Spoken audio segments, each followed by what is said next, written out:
مصطفى مصطفى منبع للصفا سيد الانبیاء. بھی کسی بندے کو اتنا تنگ نہ کرنا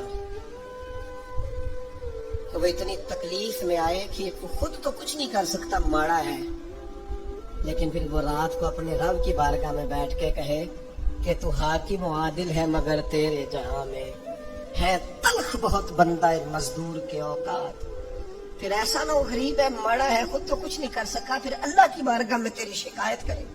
ایسا نہ کرنا. میرے نبی پاک علیہ السلام کے درویش صحابی تھے حضرت سعید بن زید رضی اللہ تعالیٰ عنہ، فقیر فاقہ مست. حضرت عمر رضی اللہ تعالیٰ عنہ کے قریبیوں میں سے تھے. ایک عورت نے الزام لگا دیا زمین کے قبضے کا.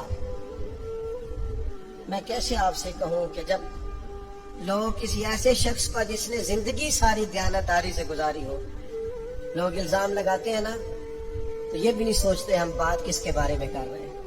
کھلی ہوئی زبان ہوتی ہے، جو مرضی کہہ دیتے ہیں. حضرت سعید ابن زید پر الزام لگا دیا. اتنا بڑا آدمی، محبوب کا صحابی، اور عورت نے الزام لگا دیا. اور جب اللہ والے بد دعا دیتے نہیں، لیکن جب کوئی تکلیف اتنی دے، کلیجہ پھٹ جائے، پھر بندہ کیا کرے؟ وہی بات کہ آپ کو کچھ کہہ نہیں سکتے تھے، ایک عورت پر کس طرح کوئی بات ہو سکتی تھی؟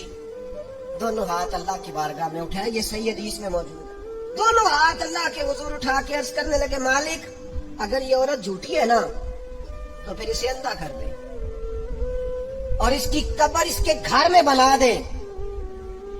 صحابہ فرماتے ہیں کہ حضرت سعید ابن زید کا تو وصال ہو گیا، زمانہ گزر گیا، لیکن ہم نے پھر اس بی بی کو اندھا ہوتے دیکھا ہے. پھر اس کے گھر میں کنواں تھا اور ہم نے اسے اپنے ہی گھر کے کنویں میں گھر کے مرتے ہوئے بھی دیکھا ہے. اس لیے کہ جب آپ کسی کو تکلیف دیتے ہیں، جب آپ ستاتے ہیں، جب آپ وہ بات کرتے ہیں جو اس بندے میں موجود نہیں ہے، جب آپ جھوٹ بولتے ہیں اپنے نفس کی تسکین کے لیے، جب آپ زیادتی کرتے ہیں صرف اپنی انا کے لیے، تو پھر بعدوں کا دعائے ضرر نکلتی ہے منہ سے. جس نے سردیوں میں تہجد نہیں پڑھی اس نے کب پڑھنی؟ موقع آیا ہے، رات لمبی ہے، سویرے ذرا اٹھے. اور بھائی کوئی مجبوری بن جائے تو پھر بھی تو اٹھنا ہے نا. دروازے پہ دستک ہو جائے تو پھر بھی تو بستر چھوڑنا ہے. تو دستک اگر دل پہ ہو، اللہ رسول کے پیغام کی دستک، سویرے ذرا شہری میں اٹھا جائے، ذرا مصلی بچھایا جائے، اور رات کے پچھلے پہر وہ کمال ہوتا ہے کہ نبی کریم نے فرمایا اللہ پہلے آسمان پر نزول جلال فرماتا ہے جو اس کی شان کے لائق ہے، اور صبح رب فرماتا ہے کوئی مانگنے والا اسے عطا کرو. کوئی دولت مانگے تو دوں، رزق مانگے تو دوں، اولاد مانگے تو دوں، اور میرا خیال ہے جو قرب مانگے گا اسے بھی ملے گا. جو حضور کی غلامی